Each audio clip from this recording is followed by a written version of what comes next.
Hello and welcome to another episode of Did You Know? Today we are looking at butterflies and moths. There's been a lot flying around lately and I wanted to investigate what is the difference between a butterfly and a moth. So I did some reading and here's some interesting facts for your Did You Know? Did you know that butterflies and moths are actually covered from head to toe in little teeny tiny scales? That's what makes them so special and different than many other insects. The difference between a butterfly and a moth is that butterflies, when they go through the pupa stage, when they are changing from a caterpillar to a butterfly, the butterfly is in a encasing called a chrysalis, and it's a hard structure. It's a hard structure, and the caterpillars that turn into moths, they spin a silk enclosure called a cocoon. So moths, soft enclosure; butterflies, hard enclosure. Another difference is that typically butterflies fly and are active during the daytime, and sometimes at dusk and dawn and a little bit at night. So they're actually called diurnal because they tend to fly around both times of the day. Moths, however, mostly fly at night, and so typically they are considered a nocturnal species. But both of them have exceptions. Some butterflies fly at night, and some moths fly during the day. Who knew? Did you also know that butterflies and moths are different in the way they fold their wings? So butterflies fold their wings when they have landed. They fold their wings on their back, closed like this. And moths, when they land, they have their wings open. I wonder why. What do you think? Another way that they are different is that moths tend to be a more neutral color because they fly at night, right? They don't want to be spotted. And butterflies tend to be a lot more vibrant and colorful. And yet again, there are exceptions to this rule, because here I have I believe it's called a poisonous moth, because when it's a caterpillar, it eats a lot of plants that are poison, and so this is a poison moth, and it is actually very vibrant. It is, I believe, one of the most colorful moths there are, and it is actually a moth that comes out during the day.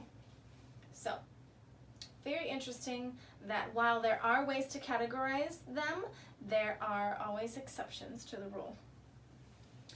So today I am going to be reading a little book that has been one of my favorites from when I discovered it as a kid to, oh dear, and this one is a little bit old. So it's called The Dream Tree, and there's the original and then there's the recopy version. So I'm going to read that to you, and then I'll come back and see what you think. The Dream Tree, written by Stephen Cosgrove, illustrated by Robin James.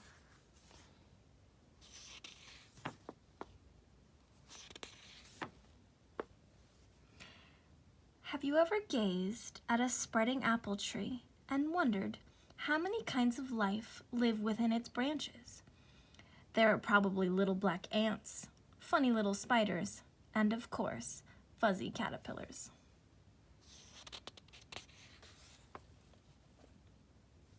Patty Caterpillar was one of those very same caterpillars who lived in an apple tree at the edge of a large meadow. She was young, furry, fluffy, and most of all, full of mischief. All day long, Patty would scurry along the branches of the tree, wriggling over and under leaves and twigs. Leaves were her favorite things to wriggle over because they always tickled her tummy.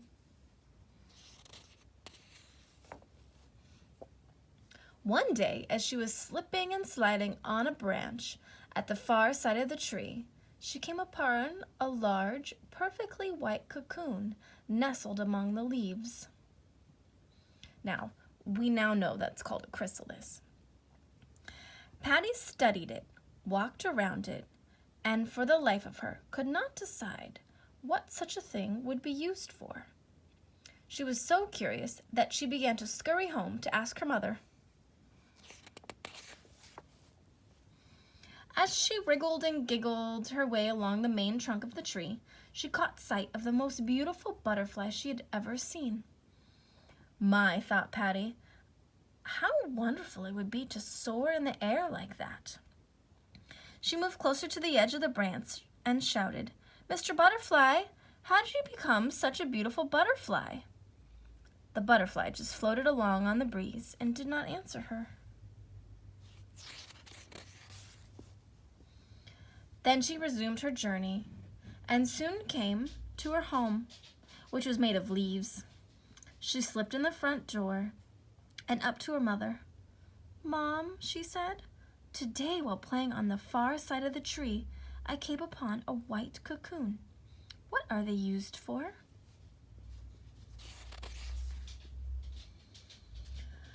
Her mother sat her down on the toadstool couch and said, "Patty, when caterpillars know it's the right time, they go and spin their own white cocoon.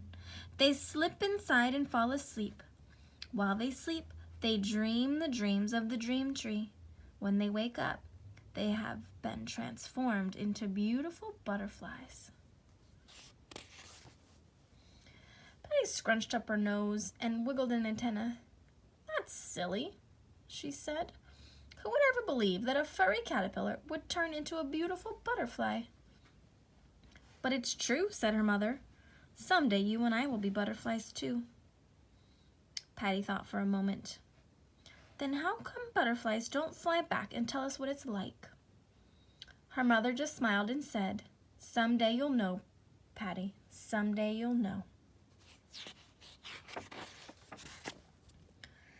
Patty jumped down from the couch and scampered outside. "I think I'll just find a butterfly and ask him what it's like," she said. And with that thought in mind, she headed for the branches nearest the outside of the tree. She waited, and finally a large butterfly fluttered by. "Ahem," she said. "Mr. Butterfly, can you tell me exactly what it feels like to be a butterfly?" The butterfly gazed at Patty and smiled. Then, with a flip of its wings, he caught a passing breeze and floated majestically up and away. "Mr. Butterfly," she shouted, "why won't you tell me?" The butterfly from high above said, just in a whisper like the breeze, "Someday you'll know. Someday you'll know." She looks so little in that picture. "Oh, darn," said Patty. "Nobody will tell me." She turned and wandered over to her favorite twig and curled up. She thought and thought, trying to understand why nobody could tell her what it felt like to be a butterfly. "I know what I'll do," she said. "When I turn into a butterfly, I'll come back and tell all my caterpillar friends what it's like." Then, contented that she had solved the problem, she closed her eyes and fell asleep in the warm spring sun.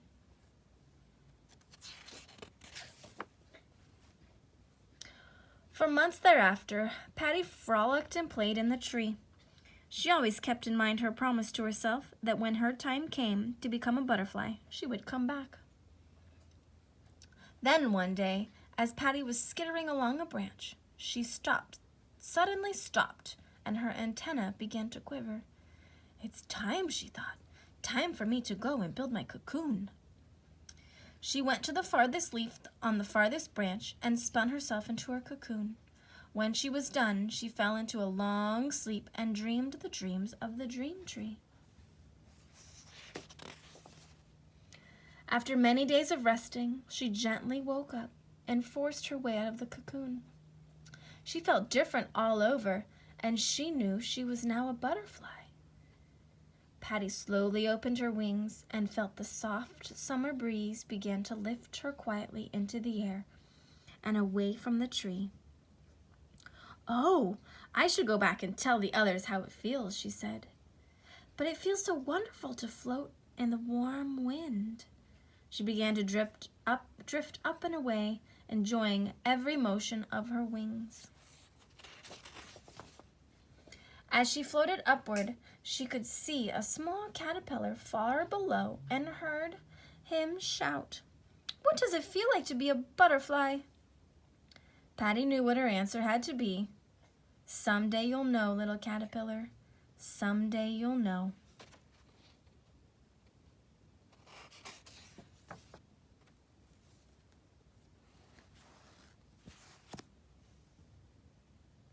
The Dream Tree.